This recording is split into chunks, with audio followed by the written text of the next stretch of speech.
नमस्कार दोस्तों, स्वागत है आपका अपने यूट्यूब चैनल सत्येंद्रास क्लासेस में। कैसे हैं सब लोग? आशा करते हैं अच्छे होंगे। जैसा कि आपको मालूम है, इन दिनों हम आपको हिस्ट्री के ऑब्जेक्टिव क्वेश्चन करा रहे हैं। इसके पहले हम साइंस के क्वेश्चन करा चुके हैं, अब हिस्ट्री के क्वेश्चन करा रहे हैं। तो जो लोग चैनल में नए हैं वो चैनल को लाइक, सब्सक्राइब और शेयर करें। टाइम वेस्ट ना करते हुए आज का पहला क्वेश्चन देखते हैं। पहला क्वेश्चन है, थानेश्वर में वर्धन वंश, कौन से वंश? वर्धन वंश या पुष्यभूति वंश की स्थापना किसने की? तो बताइए, पुष्यभूत या वर्धन वंश की स्थापना किसने की थी? तो किसने की थी? पुष्यभूति वर्धन ने थानेश्वर में वर्धन वंश या पुष्यभूति वंश की स्थापना की थी। ठीक है। अगला क्वेश्चन है, किस व्यक्ति को द्वितीय अशोक कहा जाता है? आपको बताना है किस व्यक्ति को द्वितीय अशोक कहा जाता है। तो आंसर क्या होगा? हर्षवर्धन। क्या होगा? हर्षवर्धन। अब थोड़ा हम हर्षवर्धन के बारे में जानकारी इकट्ठा करते हैं। ठीक है। हर्षवर्धन का जो शासन काल है वो कब से कब तक चलता है? 606 से लेकर 647 तक। कब से कब तक? 606 से 647 तक। ठीक है। ये किसके उत्तराधिकारी थे? तो ये अपने पिता प्रभाकर वर्धन के उत्तराधिकारी थे। किसके उत्तराधिकारी थे? प्रभाकर वर्धन के। ठीक है। इनका जो जन्म हुआ था 590 ईस्वी में हुआ था। कब हुआ था?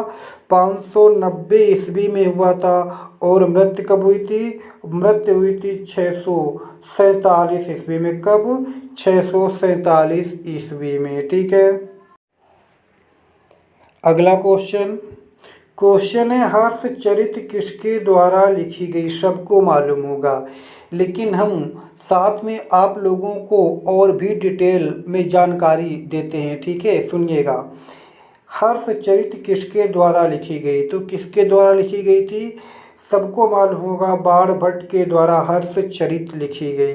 ठीक है। तो बाणभट्ट के बारे में जानकारी इकट्ठा करते हैं। बाणभट्ट का जन्म कहाँ हुआ था? इनका जन्म हुआ था छपरा में। छपरा कहाँ पड़ता? बिहार में। ठीक है। इनका जन्म छपरा में हुआ था और इनकी मृत्यु कहाँ हुई थी? कन्नौज में। कहाँ हुई थी? कन्नौज में इनकी मृत्यु हुई थी। ठीक है। इनकी और भी पुस्तक हैं, जैसे कादम्बरी हो गई, जैसे कि हर्षचरित हो गई। ठीक है। और जानकारी ये मिलती है, जो इनकी पुस्तक कादम्बरी थी ये पूरी नहीं कर पाए थे। इनकी मृत्यु हो गई थी, ये पूरी नहीं कर पाए थे। तो उस कादम्बरी नामक उपन्यास को पूरा करने का काम इनके पुत्र थे। ठीक है। इनके पुत्र का क्या नाम था? क्या नाम था इनके पुत्र का? एक सेकंड लिख के बता रहे हैं। ठीक है। इनके पुत्र का नाम था भट्ट पुलिंद। क्या नाम था? भट्ट पुलिंद इनके पुत्र का नाम था, जिसने फिर कादम्बरी उपन्यास को पूरा करने का काम किया था। इस तरह से हम कह सकते हैं कि जो कादम्बरी उपन्यास था उसको दो लोगों ने पूरा किया था। अगला क्वेश्चन, हर्षवर्धन के समय आना चाहिए। ठीक है। हर्षवर्धन के समय कौन सा चीनी यात्री भारत आया था? तो कौन सा आया था? सबको मालूम होगा, ह्वेनसांग। कौन आया था? ह्वेनसांग चीनी यात्री भारत आया था। इसके बारे में जानकारी और इकट्ठा करते हैं। इन सब के बारे में जानकारी इकट्ठा करेंगे। पहले ह्वेनसांग को देखते हैं। ह्वेनसांग का जन्म 602 ईस्वी में हुआ था। कब हुआ था? 602 ईस्वी में। और मृत्यु कब हुई थी? 664 ईस्वी में इसकी मृत्यु हुई थी। इसका पूरा नाम क्या था? चेन हुई। क्या नाम था? चेन हुई इसका पूरा नाम था। ठीक है। इसकी जो पुस्तक है, पुस्तक का नाम क्या है? सी यू की। क्या नाम है? CU की इसके पुस्तक का नाम है। ये भारत का पहुंचा था 630 ईस्वी में, यह भारत पहुंचा था। ठीक है। अगला क्वेश्चन, हर्षवर्धन अपनी धार्मिक सभा कहाँ आयोजित करता था? आपको बताना है कि जो इसकी धार्मिक सभा होती थी वो कहाँ आयोजित होती थी। तो कहाँ आयोजित होती थी? प्रयाग में आयोजित होती थी। ठीक है। प्रयाग कहाँ पड़ता है? प्रयाग उत्तर प्रदेश में पड़ता है। ठीक है। तो इसकी जो सभाएं थी कहाँ आयोजित होती थी? प्रयाग में। अगला क्वेश्चन, हर्ष की आत्मकथा किसने लिखी? पूछा है हर्ष की आत्मकथा किसने लिखी? हर्ष की आत्मकथा का नाम क्या है? हर्षचरित। तो बताइए हर्षचरित को किसने लिखा? तो किसने लिखा है? बाणभट्ट ने हर्षचरित को लिखा है। अगला क्वेश्चन, बाणभट्ट किसके दरबारी कवि थे? आपको बताना है बाणभट्ट किसके दरबारी कवि थे। तो बाणभट्ट ने किसकी आत्मकथा लिखी है? हर्षवर्धन की। तो रियली सी बात है कि बाणभट्ट किसके दरबारी कवि होंगे? हर्षवर्धन के होंगे, क्योंकि जिसके दरबार में जो कोई रहेगा उसी की आत्मकथा लिखेगा। तो बाणभट्ट किसके दरबारी कवि थे? हर्षवर्धन के दरबारी कवि थे। अगला क्वेश्चन है, सम्राट हर्ष ने, ठीक है, सम्राट हर्ष ने अपनी राजधानी थानेश्वर, तो यहाँ से जानकारी मिलती है कि इनकी राजधानी पहले कहाँ थी? थानेश्वर थी। कहाँ थी? थानेश्वर। वहाँ से इन्होंने स्थानांतरित करके कहाँ लाए थे? तो कहाँ लाए थे? कन्नौज में लाए थे। कहाँ लाए थे? कन्नौज में लाए थे। जहाँ पर आपको मालूम होगा कन्नौज का युद्ध भी हुआ था, जिसे बिलग्राम का युद्ध कहते हैं, हुमायूं और शेरशाह सूरी के बीच में। जब हम आपको मुगल काल पढ़ाएंगे तो ये सारी बातें क्लियर करा देंगे। ठीक है। अगला क्वेश्चन है, शकलोत्तरा पथनाथ, क्या लिखा है? शकलोत्तरा पथनाथ किसे कहा जाता है? तो सब लोग इसका मतलब समझाएंगे, हमको कमेंट्स करके बताएंगे इसका मीन्स क्या होता है। ठीक है। तो क्वेश्चन क्या है? शकलोत्तरा पथनाथ किसे कहा जाता है? उत्तर क्या होगा? हर्षवर्धन को कहा जाता है। किसे कहा जाता है? हर्षवर्धन को शकलोत्तरा पथनाथ की संज्ञा दी गई है। ठीक है। अगला क्वेश्चन है, ह्वेनसांग ने किसे शिलादित्य कहा था? क्या पूछा है? ह्वेनसांग ने किसे शिलादित्य कहा था? तो बताइए ह्वेनसांग किसके समय में भारत आया था? हर्षवर्धन के समय में भारत आया था। कब आया था? 630 ईस्वी में आया था। तो जिसके समय में भारत आएगा उसी को तो कहेगा जो कुछ कहेगा। तो किसको कहा था? हर्षवर्धन को उसने शिलादित्य कहा था। अगला क्वेश्चन है, बंगाल का कौन शासक हर्षवर्धन का समकालीन था? आपको बताना है बंगाल का कौन शासक था जो हर्षवर्धन का समकालीन था। तो कौन था? शशांक था। कौन था? शशांक। शशांक के बारे में जानकारी इकट्ठा करते हैं। ठीक है। इसकी जो राजधानी थी वो क्या थी? कर्ण सुवर्ण। क्या थी इसकी राजधानी? कर्ण सुवर्ण इसकी राजधानी थी, जिसे अब मुर्शिदाबाद के नाम से जाना जाता है। ठीक है। इस शशांक ने गौड़ राजवंश की स्थापना की थी। किसकी? गौड़ राजवंश की इसने स्थापना की थी। कब की थी? 624 ईस्वी में इसने स्थापना की थी गौड़ राजवंश की। ठीक है। इसकी राजधानी क्या थी? कर्ण सुवर्ण। ठीक है। जिसे अब मुर्शिदाबाद के नाम से जानते हैं। अगला क्वेश्चन है, चालुक्य शासक पुलकेशियन, ठीक है, पुलकेशियन द्वितीय ने किस नदी के किनारे हर्षवर्धन को पराजित किया था? तो किस नदी के किनारे पराजित किया था? नर्मदा नदी के किनारे। कहाँ पराजित किया था? नर्मदा नदी के किनारे। अब अगर बात पूछी जाए कि कब पराजित किया था, तो 618 ईस्वी में हर्षवर्धन को पुलकेशियन द्वितीय ने पराजित किया था। नर्मदा नदी कहाँ बहती है? तो ये बहती है आपकी एमपी में। कहाँ बहती है? एमपी में, मध्य प्रदेश में, ये सॉरी गुजरात में बहती है। कहाँ बहती है? गुजरात में बहती है। अभी गुजरात में आपने देखा होगा एक जो उसकी वल्लभ भाई पटेल जी की स्टेच्यू बनवाई गई है, तो कहाँ बनवाई गई? वो नर्मदा जिले में ही बनवाई गई है, ठीक है। अगला क्वेश्चन है, किस विदेशी यात्री ने भारत का दौरा सबसे पहले किया था? आपको बताना है किस विदेशी यात्री ने भारत का दौरा सबसे पहले किया था। तो किसने किया था? ह्वेन सांग ने भारत का दौरा सबसे पहले किया था, ठीक है।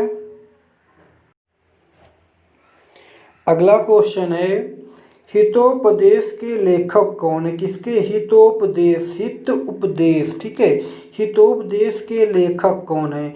तो देखो यहाँ पर ऑप्शन नहीं है, ठीक है, क्वेश्चन गलत दिया है। हितोपदेश के लेखक कौन है? हितोपदेश के लेखक है नारायण पंडित। कौन है? नारायण पंडित हितोपदेश के लेखक हैं। कौन है? नारायण पंडित, ठीक है।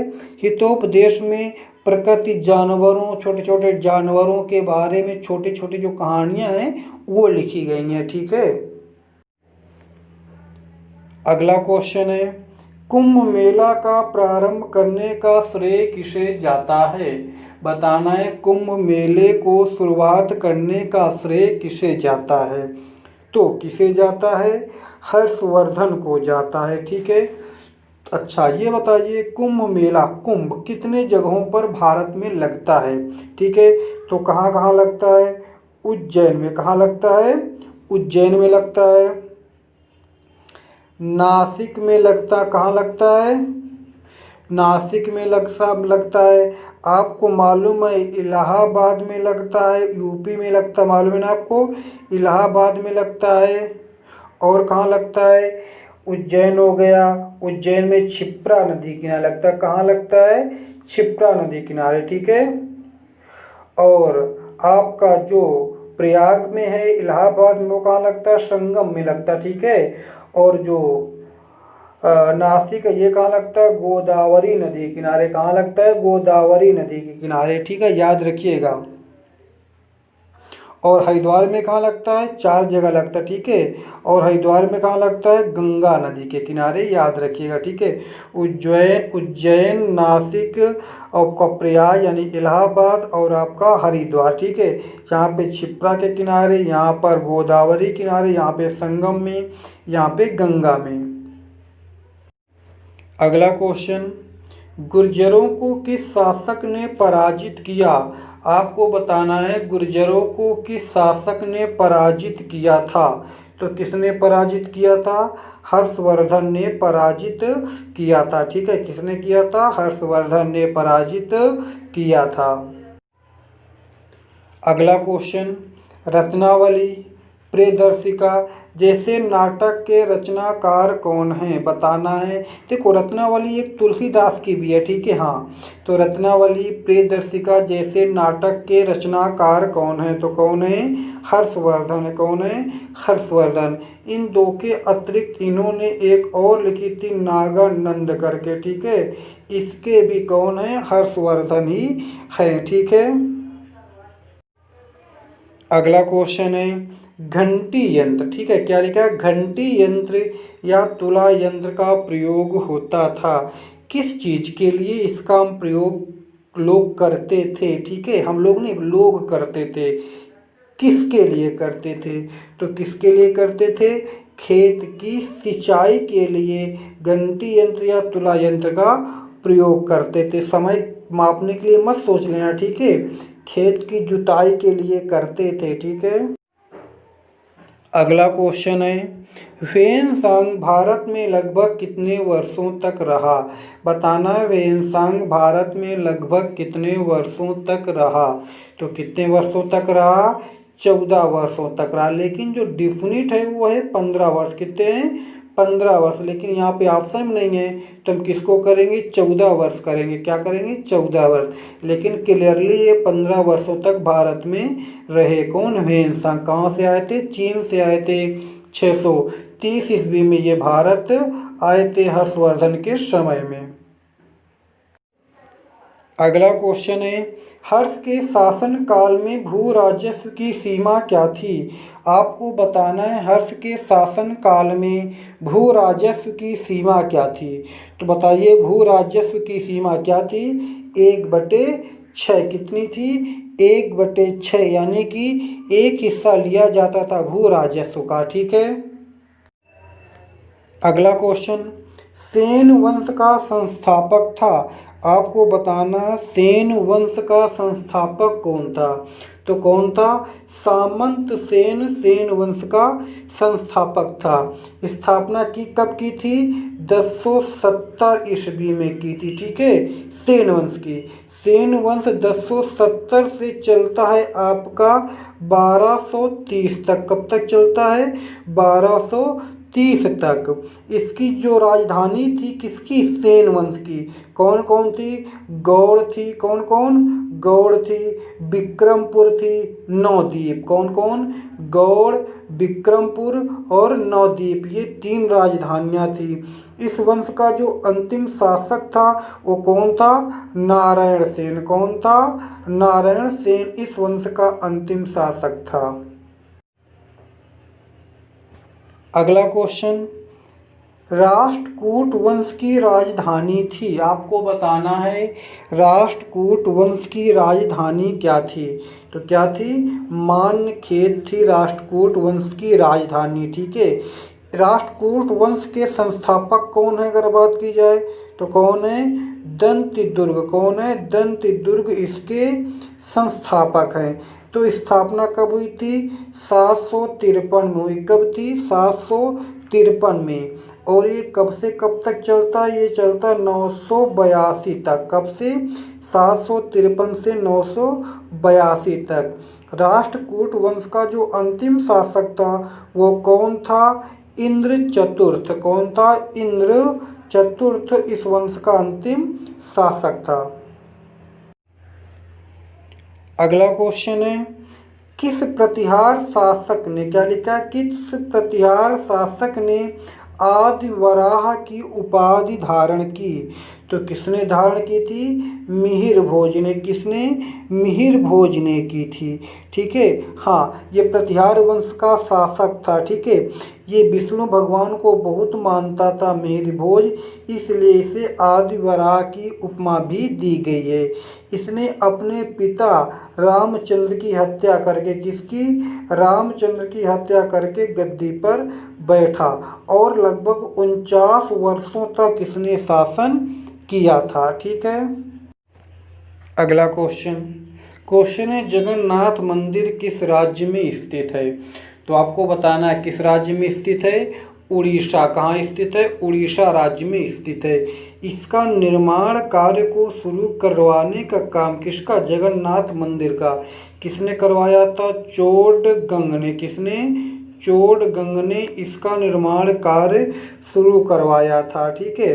लेकिन इसको पूरा कराने का काम किसने किया था, अनंग भीम ने किया था। किसने किया था, अनंग भीम ने इसका निर्माण कार्य पूरा करवाया था। ठीक है। आप लोगों के लिए आज का यह क्वेश्चन है बौद्ध, जैन एवं ब्राह्मण धर्मों में कौन सी धारणा एक है। ठीक है। सभी लोग कमेंट्स पे अवश्य बताएंगे।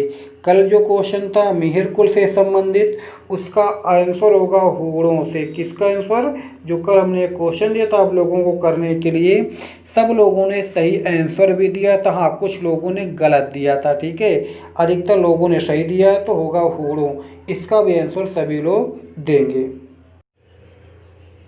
अगला क्वेश्चन है मुद्रा राक्षस नामक पुस्तक के लेखक कौन हैं? आपको बताना है मुद्रा राक्षस नामक पुस्तक के लेखक कौन हैं? तो कौन है? विशाख दत्त। ठीक है, कौन है? विशाख दत्त। ये पुस्तक किस भाषा में इन्होंने लिखा था? इन्होंने इसको लिखा था संस्कृत भाषा में। किस में लिखा था? संस्कृत में लिखा था। तो इसको हिंदी में ट्रांसलेट करने का काम किसने किया था? भारतेंदु हरिश्चंद्र ने इसको किया था हिंदी में ट्रांसलेट करने का काम। याद रखिएगा, ठीक है ना। हाँ।